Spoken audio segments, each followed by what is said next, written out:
নমস্কার, সকলকে স্বাগত জানাই আমাদের চ্যানেলে। আপনার দিনটি শুভ এই প্রার্থনা করে আজকের এই ভিডিওটি শুরু করছি। বন্ধুরা, আজকের পর্বে আমরা সূর্যপুত্র, বড় ঠাকুর, গ্রহরাজ শ্রী শ্রী শনি দেবের বীজ মন্ত্র জানব।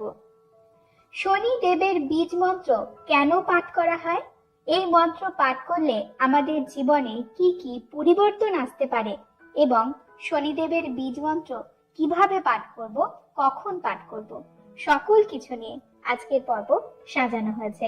তাই ভিডিওটি অবশ্যই শেষ পর্যন্ত দেখতে থাকুন। ভগবান শনিদেব হলেন সূর্যদেবের পুত্র, যার কৃপাতে মানুষ গরিব থেকে ধনীও হতে পারে, আবার কর্মদোষে ধনী থেকে ব্যক্তি সর্বহারাও হয়ে যেতে পারে। ভগবান শনিদেবকে নিয়ে অনেক ভুল ধারণা প্রচলিত। তিনি অত্যন্ত শক্তিশালী দেবতা, তিনি ন্যায়ের দেবতা, তিনি অন্যায়কে প্রশ্রয় দেন না। আপনি যেমন কর্ম করবেন শনিদেব আপনাকে সেই রকমই ফল দেবে। শনিদেব প্রকৃতপক্ষে অন্যায়কে প্রশ্রয় না দিয়ে সৎ বিচার করেন, সবাইকে অন্যায়ের হাত থেকে বাঁচান। যদি কোনো ব্যক্তি ভুল রাস্তা বেছে নিয়ে অন্যায় কাজ করে, অন্যের অপকার করে, অন্যের ক্ষতি করে, ভগবান শনিদেব তাকে উচিত শিক্ষা দেন। ভগবান শনিদেব ভক্তদের উপর সব সময় কৃপা দৃষ্টি বজায় রাখেন। যদি কোনো ভক্ত শনিদেবের পুজো করেন, আরাধনা করেন, তাহলে তার জীবনের সকল বাধা দূরে সরে যায়।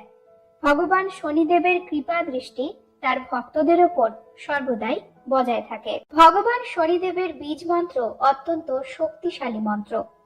এই মন্ত্রটি হলো, প্রত্যেক শনিবারে সকালে স্নান করে শুদ্ধ বস্ত্র পরিধান করে এবং সন্ধ্যাবেলা সূর্যাস্তের পর শুদ্ধ বস্ত্র পরিধান করে মন এবং শরীরকে শুদ্ধ করে ভগবান শনিদেবের মন্দিরে যাবেন।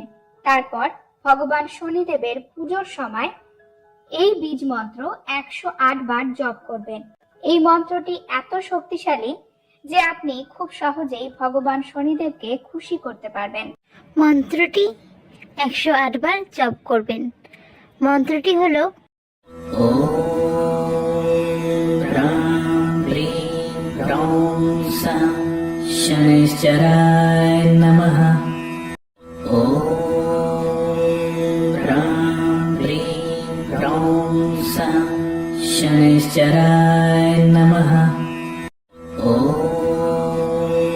ह्रां ह्रीं ह्रौं सा शनैश्चराय नमः। ॐ ह्रां ह्रीं ह्रौं सा शनैश्चराय नमः। ॐ ह्रां ह्रीं ह्रौं सा शनैश्चराय नमः। ॐ ह्रां ह्रीं ह्रौं सा शनैश्चराय नमः। ॐ ह्रां ह्रीं ह्रौं सा शनैश्चराय नमः। ॐ ह्रां ह्रीं ह्रौं सा शनैश्चराय नमः। ॐ ह्रां ह्रीं ह्रौं सा शनैश्चराय नमः। ॐ ह्रां ह्रीं ह्रौं सा शनैश्चराय नमः। ॐ ह्रां ह्रीं ह्रौं सा शनैश्चराय नमः। ॐ ह्रां ह्रीं ह्रौं सा शनैश्चराय नमः। ॐ